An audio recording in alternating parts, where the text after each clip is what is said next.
Apesar da recusa da Rússia, a ONU abriu uma exceção. Volodymyr Zelensky vai gravar um discurso para a sessão de alto nível da próxima semana. Putin ameaça resposta dura à ofensiva de Kiev, procurador de Lugansk morto num dos contra-ataques em zonas ocupadas. Inundações que varreram o centro de Itália esta sexta-feira provocaram pelo menos 10 mortos e vários feridos. Milhares de britânicos passam horas em longas filas para prestar tributo à Rainha Isabel II em Westminster Hall, em Londres. É uma exceção à regra de todos os líderes discursarem pessoalmente. Apesar da recusa da Rússia, a próxima sessão de alto nível das Nações Unidas vai contar com um discurso pré-gravado de Volodymyr Zelensky. Esta sexta-feira, o presidente ucraniano voltou a acusar a Rússia de assassínios e torturas depois da descoberta de centenas de cadáveres enterrados numa vala comum perto de Izum. Numa declaração divulgada nas redes sociais, disse que o mundo deve ver o que o exército russo deixou para trás. Crianças e adultos, civis e militares torturados, alvejados, mortos por bombardeamentos. Famílias inteiras enterradas. Hoje já há provas de outras atrocidades cometidas durante a ocupação russa, sublinhou o presidente ucraniano. O chefe da diplomacia europeia fala em atrocidades cometidas perto de Izum e reitera o apoio da União Europeia à luta da Ucrânia. O governo norte-americano assumiu a mesma posição. Segundo o porta-voz do Conselho de Segurança, foram identificados mais de 440 corpos, incluindo civis, uma situação horrível e repugnante que está de acordo com o tipo de depravação e brutalidade com que as forças russas têm processado a guerra contra a Ucrânia e contra o povo ucraniano. A descoberta da vala comum perto da cidade de Izum lembra os massacres de Bucha.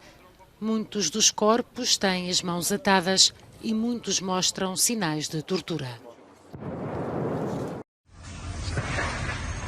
Os relatos do lado pró-russo multiplicam-se e denunciam a destruição causada pela tentativa ucraniana de recuperar território em vários pontos do país. Em Kherson, no sul, o alvo foi um edifício da administração local. Em Lugansk, a região separatista do leste, uma deflagração matou o procurador-geral e a sua adjunta. De visita ao Uzbequistão, Vladimir Putin declarou que se estes ataques continuarem, a resposta russa será mais dura e explicou também que a libertação do Donbass é só uma questão de tempo.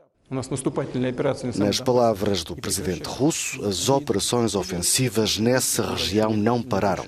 Prosseguem a um ritmo mais lento, mas a Federação Russa está progressivamente a ocupar novos territórios. A mobilização não envolve todo o exército russo, só partes dele, de acordo com os parâmetros militares definidos. Portanto, ninguém tem pressa.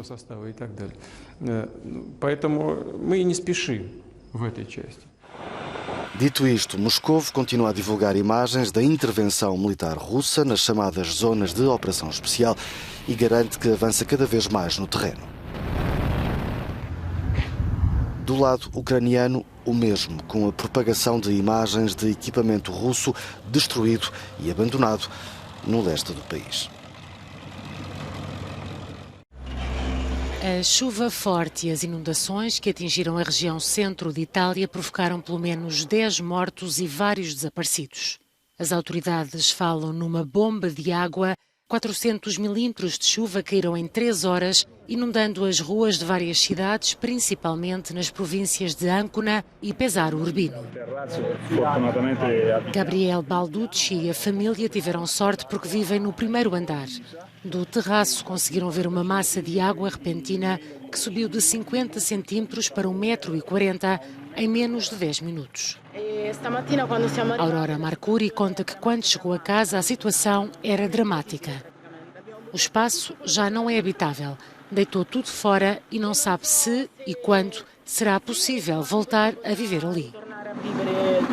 Este tipo de inundações, que estão a acontecer cada vez mais em toda a Europa, fizeram das alterações climáticas um tema da campanha eleitoral. O primeiro-ministro disse que as pessoas afetadas pelas inundações alertam para a necessidade de reconstruir a segurança do ambiente. Quem vive nesta região agora quer partir. Mário Draghi defende que para evitar situações destas no futuro é preciso enfrentar o problema das infraestruturas, investir, mas, acima de tudo, lutar contra as alterações climáticas. Em Cantiano, a cidade mais afetada, 420 milímetros de chuva caíram em apenas algumas horas, o equivalente a toda a precipitação que caiu na cidade em 2021. O Reino Unido continua a prestar tributo à Rainha Isabel II. Os filhos da soberana, o rei Carlos III, a princesa real Ana e os príncipes André e Eduardo, velaram a mãe esta sexta-feira em Westminster Hall, em Londres. Pelo recinto, ininterruptamente, filas de britânicos passavam para prestar homenagem a Isabel II, que esteve no trono do Reino Unido durante 7 décadas. A fila de quilómetros de visitantes em luto teve de ser temporariamente encerrada depois de atingir a capacidade máxima. Dezenas de milhares de pessoas de todas as idades e de todas as origens não se importaram de esperar o tempo que foi necessário para prestar a última homenagem à rainha, como é o caso de David Beckham. O antigo jogador de futebol inglês esteve cerca de 14 horas na fila até conseguir entrar em Westminster Hall. Enquanto decorrem os preparativos para o funeral de Estado, que se realiza na segunda-feira, Carlos III visita as capitais do reino. Na tarde de sexta-feira assistiu a uma missa em homenagem a Isabel II em Cardiff, no país de Gales.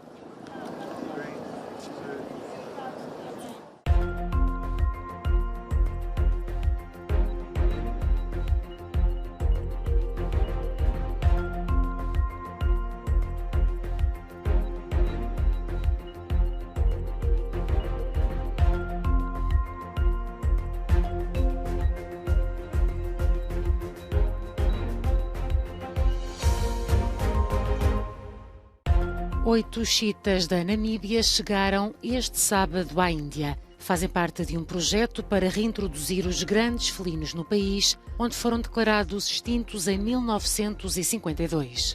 As 5 fêmeas e 3 machos foram transportados de avião durante um voo de 11 horas. O primeiro-ministro indiano assistiu à libertação dos animais num santuário de vida selvagem. As obras de reconstrução da Catedral de Notre-Dame podem ser visitadas pelo público este fim de semana no âmbito das Jornadas Europeias do Património. Localizada no centro de Paris, a Catedral Gótica está entre as mais famosas da Idade Média. O monumento ficou muito danificado com o incêndio de abril de 2019. O presidente francês quer a Catedral reaberta em 2024. Referência da sétima arte, tal como Cannes, Veneza ou Berlim, o Festival de Cinema de San Sebastián arranca este fim de semana. Como cada ano, o certame reúne o melhor do cinema mundial e hispânico. A 70ª edição conta com uma homenagem especial à atriz francesa Juliette Binoche e decorre até o dia 24 na capital do País Basco, em Espanha.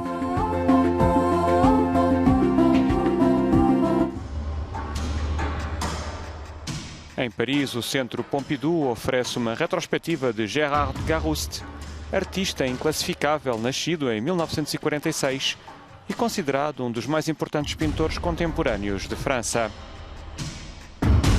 Para além de 120 quadros, muitos dos quais de grande formato, o centro oferece ainda espaço às instalações, esculturas e trabalho gráfico do artista.